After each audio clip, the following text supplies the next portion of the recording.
जो भगवान को प्रसन्न कर सकती थी। और फिर शुरू हुआ वो महायज्ञ। मंत्रों की गूंज के साथ अग्नि में आहुतियां दी जाने लगी और फिर भगवान ने प्रसन्न होकर उनकी पुकार सुन ली।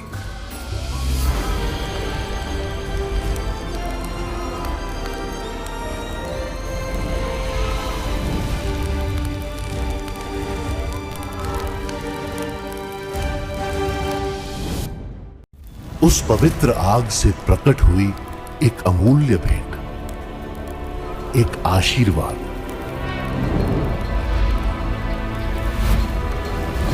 जो स्वयं देवताओं ने दिया था। महाराज दशरथ, यह दिव्य खीर आप अपनी रानियों में बांट दीजिए। आपकी मनोकामना अवश्य पूरी होगी। मैं प्रभु इस कृपा के लिए सदा आभारी रहूंगा।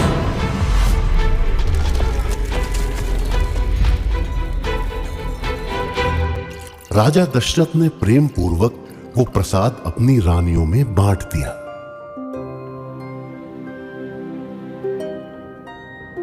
और ठीक 9 महीने बाद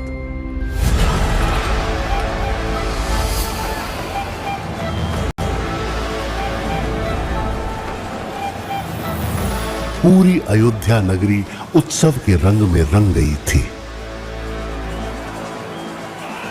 राजा दशरथ को वरदान में मिले 4 दिव्य पुत्र, राम, शांत, सौम्य और मर्यादा के प्रतीक, भरत, कोमल हृदय और ममता से भरे हुए, लक्ष्मण, बचपन से ही तेजस्वी और पराक्रमी, और शत्रुघ्न, शांत किंतु अत्यंत बुद्धिमान। 4 पुत्र एक साथ। महाराज दशरथ तो खुशी से नाचने ही लग गए होंगे। अच्छा, तो ऐसे हुआ था महान श्री राम का जन्म। इतने महान योद्धा का बचपन कैसा रहा होगा? वो कोई साधारण बच्चा नहीं था। आप उनकी आंखों की चमक के बारे में तो बताना भूल ही गए। अरे, क्या तुम चुपकर हमारी बातें सुन रहे थे? वो सब छोड़ो, तुम ये बताओ, तुम हो कौन?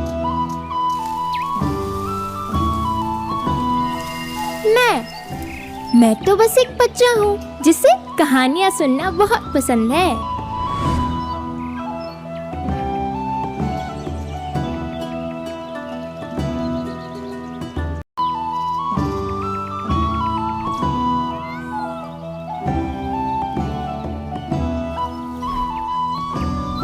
यही संस्कार है तुम्हारे?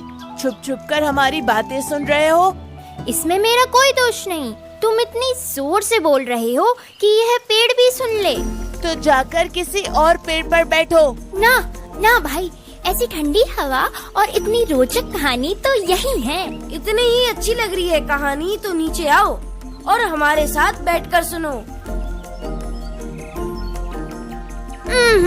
मैं तो यहीं से सुनूंगा। यहाँ ऐसा लग रहा है जैसे अपने बिस्तर पर हूँ। उसे रहने दो बच्चों, वो कोई हानि नहीं पहुंचा रहा। तो वो जो चमक के बारे में बोल रहे थे, क्या था वो? अरे बताया तो, देवताओं सी चमक थी उसमें।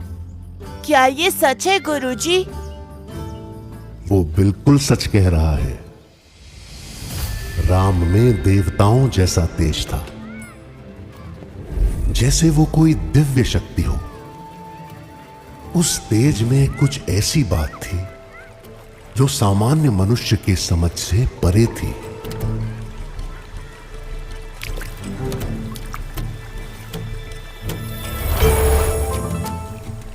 वो स्वयं भगवान विष्णु के अवतार थे। एक अवतार जिसने इस धरती पर धर्म की स्थापना के लिए जन्म लिया था।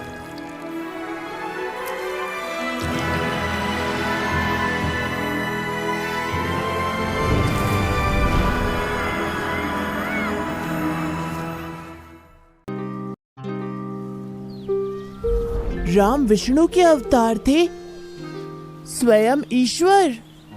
वही तो कह रहा था मैं। फिर क्या हुआ गुरुजी? वे बड़े हो रहे थे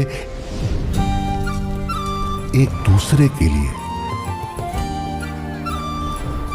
प्रजा के लिए और उस पवित्र भूमि के लिए जिसकी सेवा एक दिन उनका धर्म बनने वाला था। और जब समय आया तो उन्होंने राजमहल की सुख सुविधाओं को त्याग दिया ताकि ऋषि वशिष्ठ जैसे ज्ञानी गुरु से अपनी शिक्षा प्रारंभ कर सकें।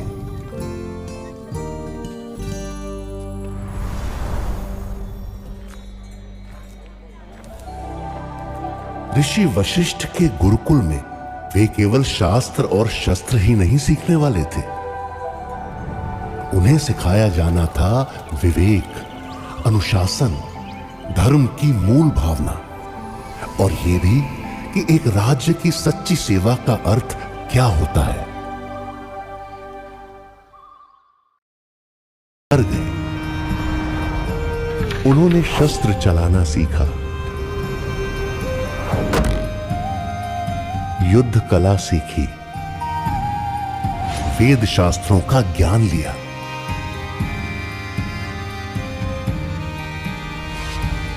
शक्ति और संयम का महत्व समझा। उन्होंने निष्ठा से सेवा करना, विवेकपूर्ण प्रश्न करना और असहायों की रक्षा करना भी सीखा।